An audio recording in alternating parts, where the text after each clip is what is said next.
Itunga sugoyo ang iyang mga apostoles, mga tinunan, mga pinili, mga tinunan, na usab ang iyang panagway, na usab ang iyang biste, misana, hayag kaya, o miputi, dili masabot ang kaputi sa iyang isod.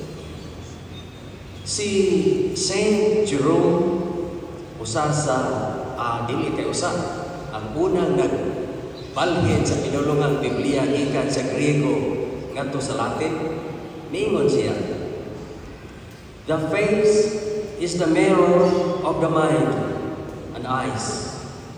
Without speaking, confirms the secrets of the heart."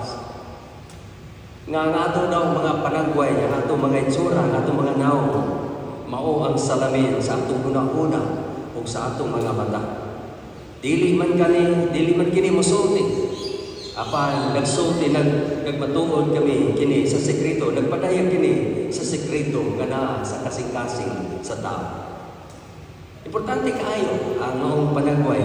Nga naman, tuod kay diha sa maong panagway, makita ang kinatibuk-an, ang kinahilagman sa maong tao. Kanato matapos sa kanato. Maubitaw na kung makakita kitang tao malipayon ang naong, sanag kayo ang naong, hayag kayo panagway, mangutana ta, unsay balita, malipayon man ka. Pero makakita ko tang tao nga bukan ang naong nga itsura, kadaghanan nato mayroon nga, what's wrong? Are you okay? Can I help you? Mangutana ta. Nga naman, tungod sa facial expressions, nga ito makita nga lahi, bugat, makita nga ito nga bugat ang baga. Minghoy kayo, no, luoy kayo itsura. Subo, nga tanawan ang mga tao. Pero maayo, ang tanaw sa kita, which phase of your life has attracted you most? O sa mga bahina, sa itsura sa atong kinabuhi na makayutang favorable, unforgettable life experience. Kasi natian nga dili nato kalimtan kung sa manang bahina sa atong kinabuhi.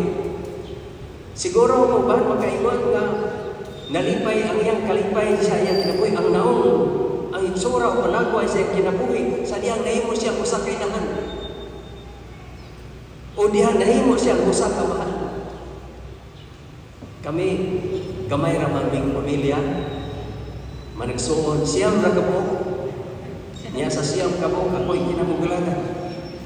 Unya diha sa pagpanganak daw nako, sulti sa akong mama, kami magagumay mga istorya. Ikugos paggawa sa ikugos na ko sa akong papa. Unya na pa na isa nang umbilical cord, wa pa maputol, kusod, wa pa naputol.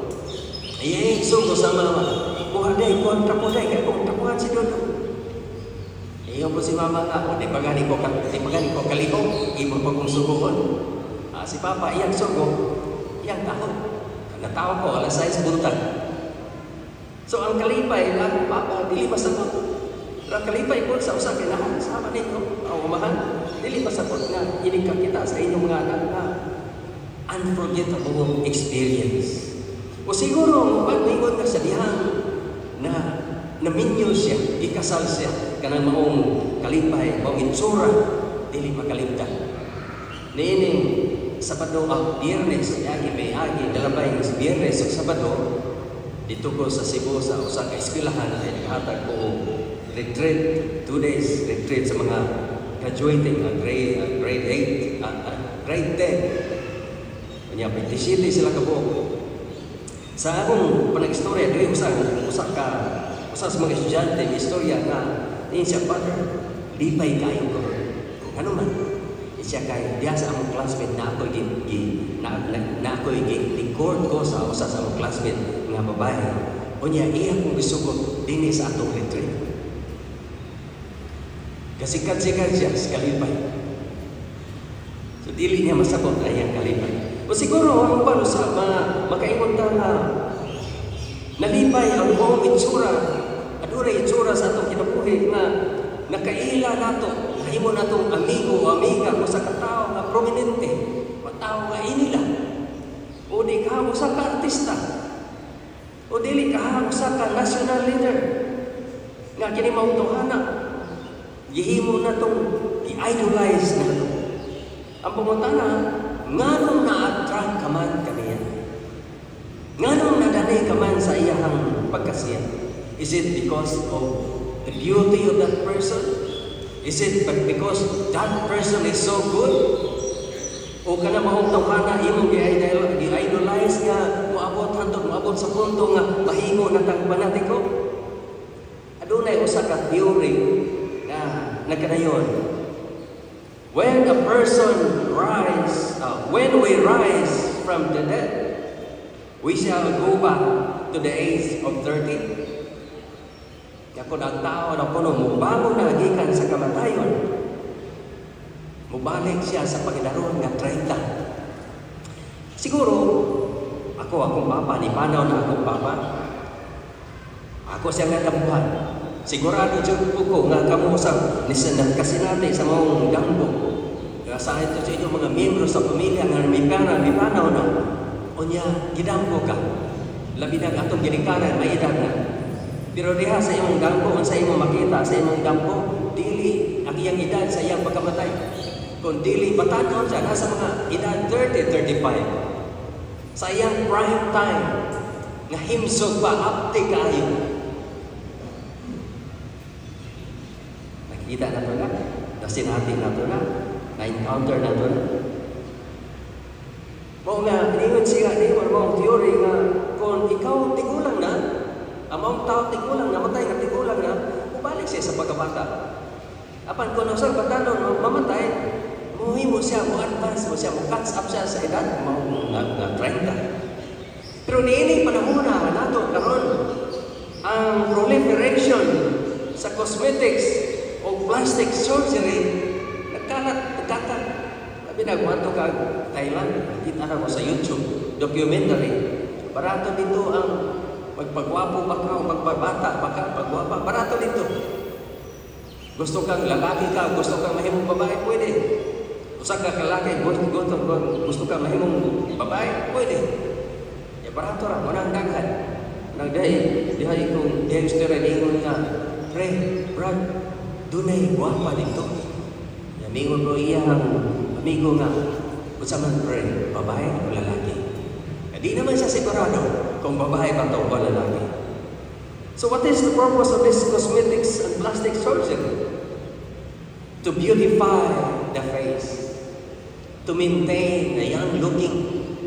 Di kita gusto na mausok. Kung imong tanaw na imong itsura ron 20 years before, lahir ra kaysa karon.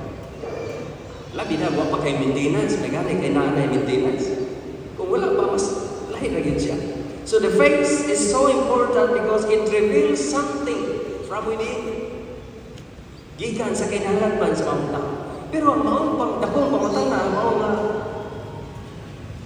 are you prepared to see the glory of God? Andam na bata nga makakita o mumutanaw sa himaya sa Diyos. Ang kamatuoran, mao nga, Jesus wants it to share His glory to all of us. Tanang mga binunyagan, magkaambit sa himaya ni Kristo. Dinhi sa libro sa Exodus chapter 34, verse 27, naging 29, nagingon, sa paglugsong ni Moises sa bukid sa Sinai, nga nagdala sa duha ka papan nga gisulatan sa napulong kasugo, wala siya masayon nga nagdan-ag diay ang iyang naong gumikan sa iyang pagpakigsulti sa Ginoo. Ang tao diay nga makigsulti sa Ginoo, mahimong suod sa Ginoo, adunay kausaban sa iyang tsura, sa iyang panagway. Labi na kung ang tao. Siyempre naman, ang tao nga magkasulti, magkatuwang sa Ginoo, katura mga tao nga mga balagan. O diya, kini maong sa St. Paul, ingon si St. Paul diya sa Corinto chapter 3, verse 7, ingon siya, ang balaod nga gikulit diha sa mga papan nga bato, gihatag uban sa masanag nga himaya sa Dios. Hasta diya gikuptan ni Moises. Dili lang iyang panagway nga puno sa kasada, hasta iyang gikuptan ang papan nga bato. Ang tawag na, ang term na nato ron, tablet sa English. Nga mo apil sa mong kasada. Dili sa atong ebanghelyo, atong nanumog nga atong Ginoong Jesucristo nakitaan sa mga apostoles. Nga nausog ang iyang panagway, hasta ang iyang sinina. Nakita niya si Moses, the great lawgiver. Nakita niya si Elijah, the great prophet. Kung nakabantay mo, kini pamalandong lang, reflection lang. Nga kung ang usa ka tao, a dying person, na sa ospital ko, for instance, isa nga ka nasa balay, pero himalatyon, hapit na mamatay. Nakabantay mo, nga adunay siya makita. Tigulang na siya, for instance, kinikanan nato. Niya maingon siya na, gusto na siya gustong abuton. Niya bigyan siya, nakita niya yung papa, o nakita niya yung mama.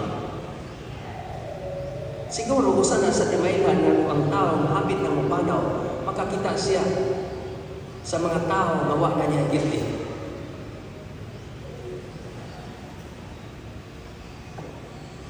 Makita niya ang mga tao. Maunini, nahita mo sa Ebanghelyo. Nakita niya sa mga apostoles, si Jesus, kauban niya, kaistorya niya, si Moses o si Elijah, ang mga tao sa Old Testament, dugay na namatay, more than 2,000 years ago, nga namatay, nakita niya. Ang pangutana, unsa may kalabutan niya sa kinabuhi ni Kristo. Mahinangdanon ba na siya kanang maong pagpakita?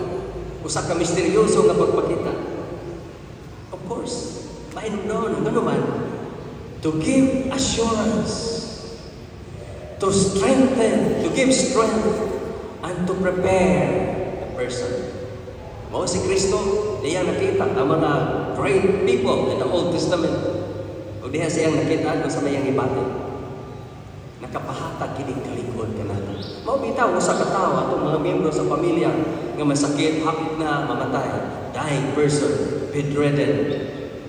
Nga kita mga Pilipino, anata sa palibot, kuyog. Pagpakita o support, dili ka makahimo, di na to kaya. Nga mamatay ang usa sa miyembro sa atong pamilya, nga layo, wala ka diyan kuyog. Gusto ta nga na, kadagan ang pagkita na, kana maghilog ko sa ospital. Kaliso na ginawa, pero ang mga anak, naa. Kuyog. Kung maghahatag pa ng kalikon, sa diyan ang papa ni Panaw, video ko lang, kawa mag-order, video ko lang. Pagkabugto siya gininawa, akong ginang Higson, ibutang ang cellphone, yung loudspeaker, butang sa cellphone, yung cellphone sa iyang talunggan. Ako sa istoryahan, pa, lakaw na, kami na'y bahala ni Mama.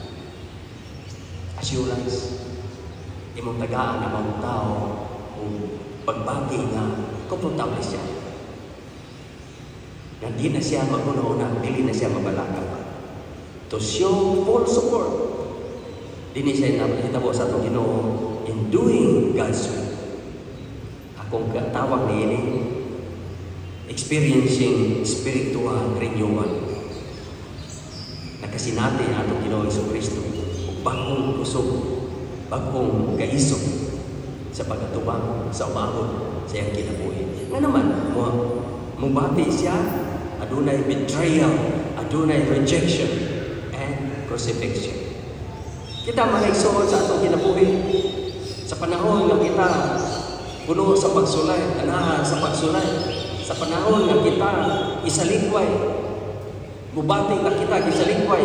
Sa panahon nga kita gilutos, atong hinumduman nga si Kristo wal dili accepted. Una siya nga nakasinati niini. Mao nga kung kita mosinati makabati niini atong sa hinumduman nga Ginoo, nga siya nagauban kanato, naglingkod kanato. Niini ang atong nason karon nga Pilipinas, way laing nason nga Pilipinas, usa lang. Kinirang atong giberugan, wanay lain. Nga unta, iya atong yapil nato sa atong pag-ampo nga mahi makasinati usab kini kausaban. Nga ang tanan adunay trabaho. Nga ang tanan kung doon na may mga sakit, makabati o makadawat o adunay mga tambay. Nga ang tanan, safety. Way lang ang nasod sa Pilipinas, usalan. O kinilang lugar ang gihatag sa Dios kanato. Usa kitang tanan, atong mahalon, kaning mga nasod. Atong mahalon ang matagusa sa matagusa kanato. Tungod kay kita, mga Pilipino. Hinaot